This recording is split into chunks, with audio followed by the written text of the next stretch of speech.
Welcome back to Talking Trey. Do you have any? What's your favorite genre like outside of that you listen to?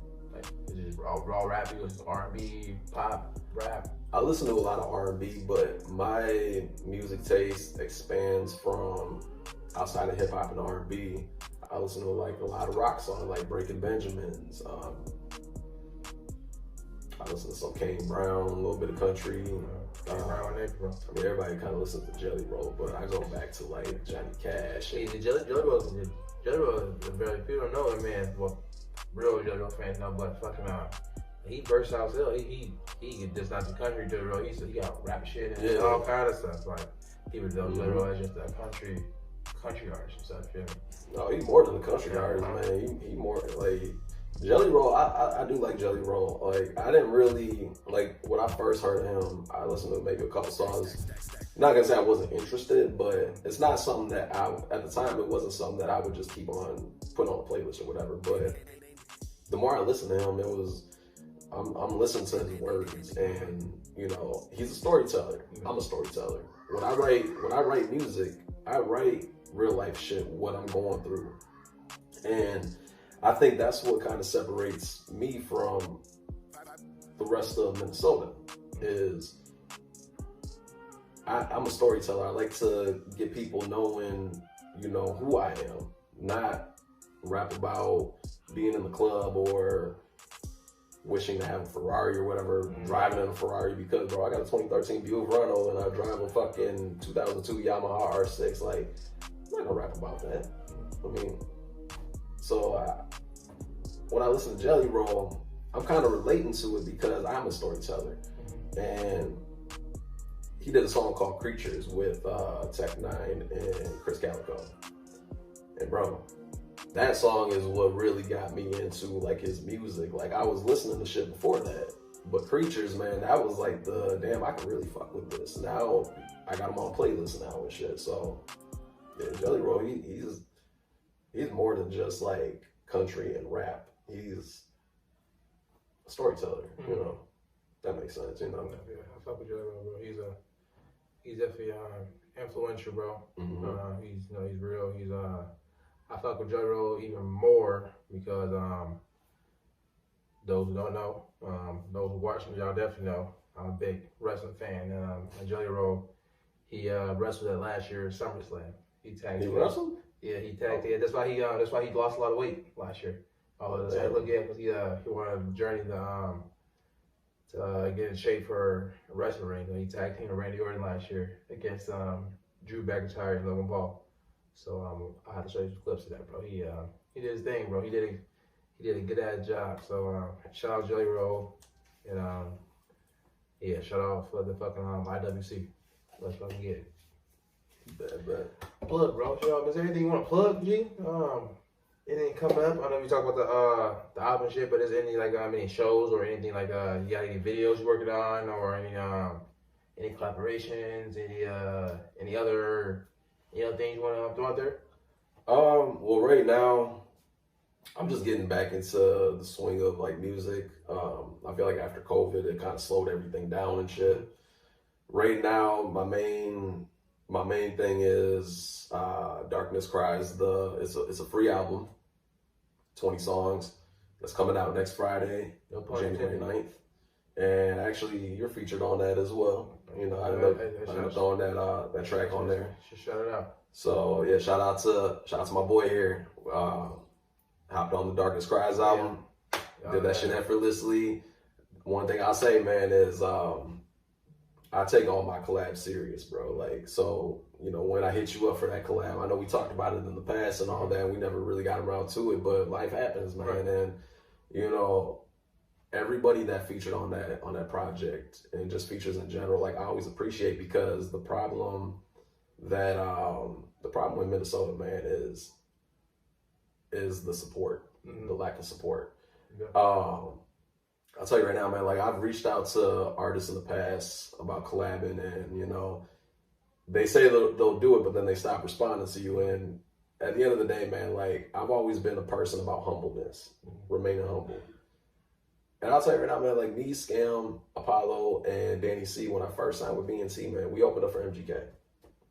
We didn't get big heads about that though. Right. We still stayed humble, man. We still reached out to people, let people reach out to us. Like I'll tell you right now, man, I'll collab on anybody's stuff. I don't care what genre it is. I don't care what style it is, because I know it's wiser to collab and network and build versus picking and choosing what you want to do. Now it works for some people, but throughout the process of this CD,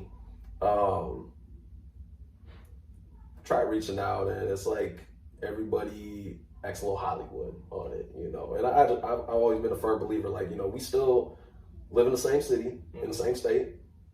None of us signed a record deal. Right.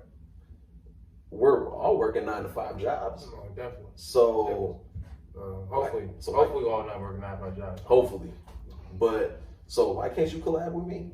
You know, and I don't ever get offended by it, because at the end of the day, man, it is what it is. Like, I'm not gonna sit here and lose sleep over not being able to collab with somebody. But I mean, at the end of the day, man, like, that's what a lot of Minnesota artists really lack, is supporting each other. Like, it costs nothing to hit that share button and share it with people. It costs nothing to, you know, hit that shit. Hit that play button for somebody when you sit at a party or you sit in the car. I say it all the time. Success starts with support. Exactly. Not be successful without support. Nobody gets where they at without somebody else helping them along the way.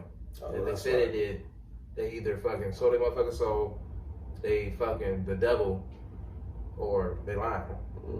9 times out of 10, it's probably the last one. They probably lying. Right. You know, but yeah, man, like, it's just one of them things where, like, when you create something, you wanna be able to expand. And honestly, like, I'll be honest with you, bro, like, there's definitely artists out here in Minnesota that's way better than I am, but we're all better in our own ways. We all got different styles. So, you know, my style is storytelling. I feel like I'm dope as shit with that. You know, Scam, he had like the battle rapper style. That worked for him, you know. But we all are good in our own ways and shit, and that's why I've never discriminated on like who I collab with and shit. And it's also good too, man. Like, you get to test different things out. Like, you get to grow as well, bro. You get to grow and all that, bro. You learn, bro, and try, and you broaden your arsenal, bro. You let people know that. Exactly. And I'll tell you right now, man. Like, when me and Scam started collabing, look how well we clicked, bro. Like, whenever you seen Scam on stage, you seen me on stage. You know, whenever, like, Scam had his own shit at the end of the day, and I had my own shit at the end of the day. But we always came together and we collabed, and he would send me beats that I would never think about looking up or anything like that, or even think about writing a 16-bar verse to that or doing that hook on that one. There's a lot of songs that I did with Scam where it wasn't my style, but it worked. So then after that, I just started fucking with that style a little more. And it's just about like building with different people. Like, me and Scam were like polar opposite as artists when we first met. But you know what? We got that chemistry on the stage that you really can't duplicate.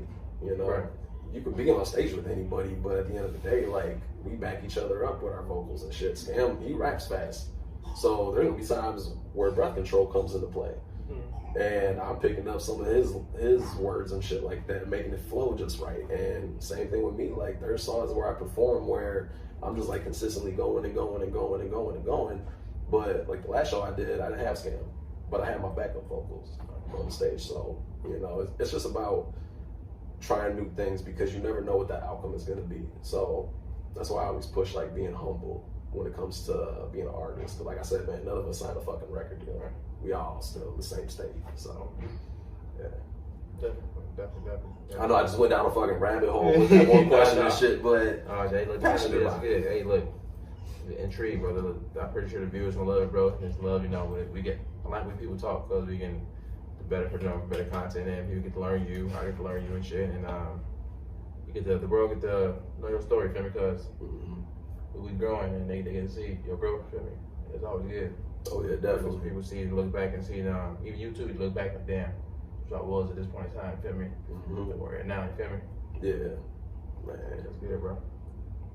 Good, bro, man. Shit, it's been a good talk, bro. We're gonna unpack a lot, bro. This is the first fucking mini, bro. You feel me?